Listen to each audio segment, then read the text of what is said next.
Bonjour, aujourd'hui dans cette vidéo, je te parle de ton pire ennemi. Et savoir qui c'est, eh ben, c'est toi-même. Je m'appelle Eliade Wettstein d'été, je suis coach de vie et j'accompagne les personnes qui ont les maladies des TCA à leur dire merci et au revoir. J'ai reçu plusieurs clientes depuis une semaine euh, qui clairement en fait sont leur pire ennemi. On est tous notre pire ennemi, mais c'est tellement flagrant quand tu peux même pas te regarder dans une glace. Là, j'en ai une qui carrément efface toutes les photos d'elle, qui constamment se disent mais que je suis conne, que je suis nulle, que je suis pas capable, de toute façon j'ai pas de confiance en moi. Toutes ces phrases en fait où je suis grosse, enfin je vaux pas le coup, je suis qu'une sous-merde. Voilà, je suis qu'une sous-merde. Pendant des années, moi, j'ai pensé que j'étais petite, insignifiante et invisible. À un moment donné de votre vie, on vous l'a fait croire, en fait. Où il y a eu des choses, en fait, qui se sont passées, qui sont arrivées, ou en tout cas, vous avez intégré, vous avez incorporé à l'intérieur, vous avez traduit les choses de cette manière-là pour vous. Donc votre vision du monde, votre carte mentale, on dit, mais votre vision du monde s'est créée, ou en tout cas a été dirigée par rapport à ça.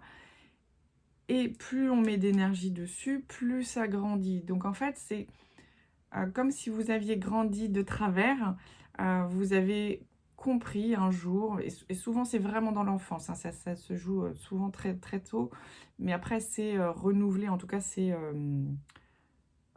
amplifié après. Souvent, ça vient de petites choses. Il peut y avoir eu des trucs incroyables dans votre vie, des trucs vraiment, des grosses blessures, etc. Mais parfois, ça vient de petites choses. Une parole que vous avez entendue, votre mère, par exemple, qui se disait « Oh là là, elle m'énerve, elle me fatigue, j'aimerais bien qu'elle soit pas là. » Parfois, ça peut être juste ça. Et quand on revient, en fait, quand on travaille sur la naissance, ou en tout cas sur les blessures originelles, ça peut venir de choses toutes simples de cet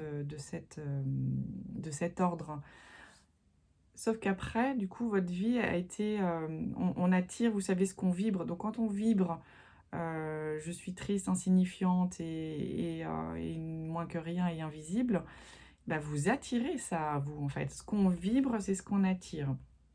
C'est ce qu'on appelle la loi de l'abondance ou la loi de la vibration, peu importe, mais en tout cas, quand vous pensez ça, vous ne voyez que ça à l'extérieur et vous attirez ça. En tout cas, vous vous comportez d'une manière qui fait que les autres réagissent de cette manière avec vous. Donc, si vous vibrez « je suis petite, insignifiante », mais les gens vont vous trouver insignifiant. Je caricature, mais en gros, c'est ça. Si vous vibrez « je suis grosse, je vaux pas le coup », les gens vont avoir un espèce de dégoût par rapport à vous et vont vous délaisser. C'est très caricatural, mais c'est quand même ce fonctionnement-là. Si vous vibrez la peur, il y a que des choses effrayantes qui vous arrivent. Si vous vibrez le manque, c'est le manque qui vous arrive. Euh, Comment on s'en sort? Parce que c'est ça l'intérêt, en fait. Déjà, il faut en prendre conscience. Prendre conscience, en fait, alors j'allais dire du blabla, mais c'est pas ça, mais c'est en fait de ce que vous vous racontez à longueur de temps. Mettez de la conscience, écoutez en fait ce que vous vous racontez à longueur de journée et prenez conscience en fait du vocabulaire que vous utilisez quand vous parlez de vous, ou de ce que vous pensez de vous, de ce que quand vous vous décrivez en fait, ou c'est quoi votre blabla mental qui est en boucle, parce qu'on s'en rend pas compte, mais en fait notre mental il est en boucle sur quelques notions par jour, hein. C'est pas qu'il est limité, mais en tout cas on l'utilise pas à son plein potentiel, et on a une grande tendance à tourner sur les mêmes idées. Donc quitte à tourner en boucle, c'est le, le principe que je m'étais dit là il y a quelques années, quitte à tourner en boucle, je veux mettre des choses positives pour moi. Et du coup, ça a quand même vachement changé les choses. Donc en fait, mettez de la conscience sur ce qui tourne en boucle à l'intérieur de votre tête, sur ce que vous vous dites de vous, ce que vous vous racontez de vous, et puis notez-le. En fait, notez-le pour réellement voir que votre pire ennemi, c'est vous-même. Vous vous descendez à longueur de journée. J'ai eu une cliente là cette semaine, donc hier, qui se dit constamment: «Mais qu'est-ce que je suis conne! Ah non mais vraiment, mais je suis pas capable. Heu, c'est trop pour moi. Ou de toute façon je suis nulle, j'y arriverai pas». Mais au secours en fait, tant que tu ne changes pas ce discours-là sur toi, mais qu'est-ce que tu veux qu'il change en fait? Tu es en train de te démonter en flèche, en fait, c'est comme si tu t'envoyais toi-même des grosses culs en fait à longueur de temps, à longueur de journée, et c'est toi qui te le dis. Donc c'est le plus violent en fait que tu puisses avoir parce que c'est à l'intérieur, et toutes tes cellules, hier c'était vraiment le travail qu'on a fait, toutes tes cellules ont validé cette idée en fait de toi, ont validé cette identité de toi, comme quoi tu es nulle, petite, insignifiante. Donc tes cellules, elles ont besoin, pour te libérer de ça, il y a un travail énergétique qui peut se faire et on peut libérer l'information de tes cellules, mais ça ne servira à rien si tu remplis à nouveau ton corps, si tu remplis à nouveau toutes tes cellules de ces mêmes scuds. Donc un travail en fait,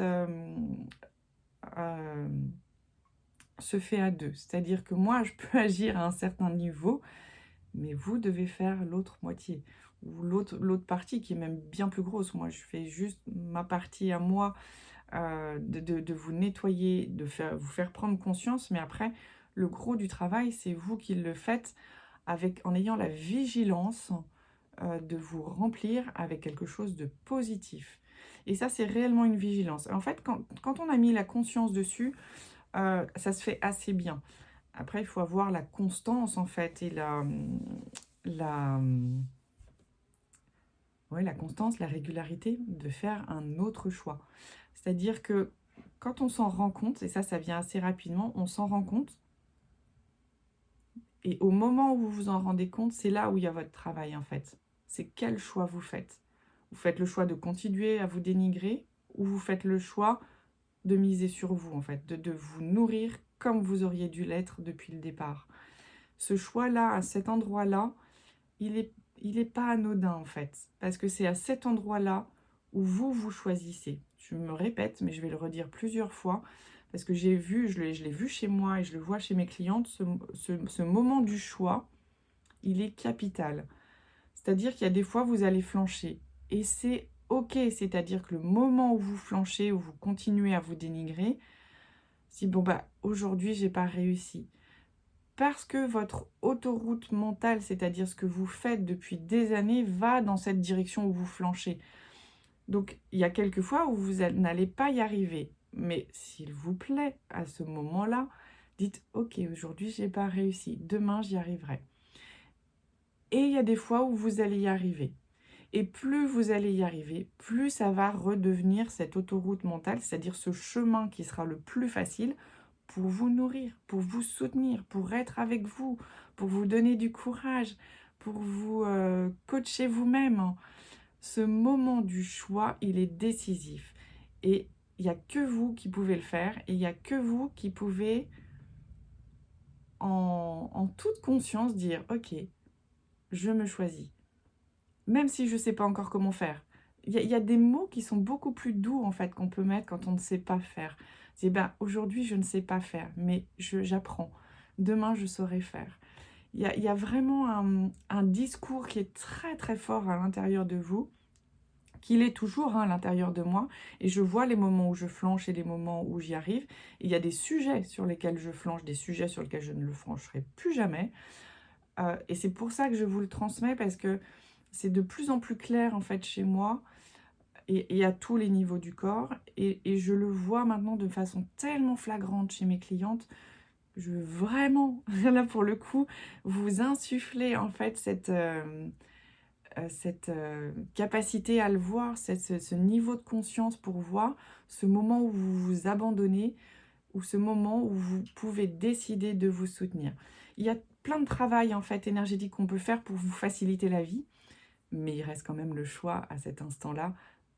Hop, je flanche ou je m'élève. Et ça, il n'y a que vous qui pouvez le faire. Je serais ravie de vous accompagner là-dessus. C'est vraiment une étape décisive, en fait, dans l'évolution, en fait, avec votre maladie.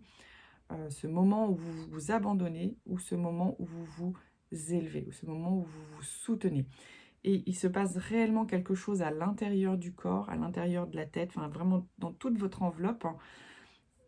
On peut parler de soutenir son enfant, son enfant intérieur, enfin, il y a plein de choses, mais effectivement, il faut aller nettoyer avant. Mais voilà, déjà, mettez de la conscience sur les moments où vous sentez que vous flanchez, ou ce moment de bascule, en fait, j'ai le OK.